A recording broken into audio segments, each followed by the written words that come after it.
Taarifa ambazo tunapokea jioni ya leo ni kwamba helikopta imeweza kupata ajali katika eneo la WAJIR. Inasemekana kwamba helikopta hii ilikuwa inaelekea kucollect papers za mtihani wa Kcse ambao unaendelea kote nchini Kenya wakati ajali hii ilipotokea.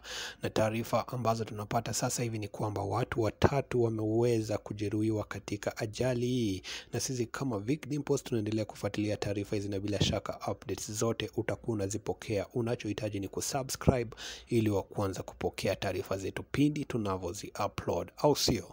Peace.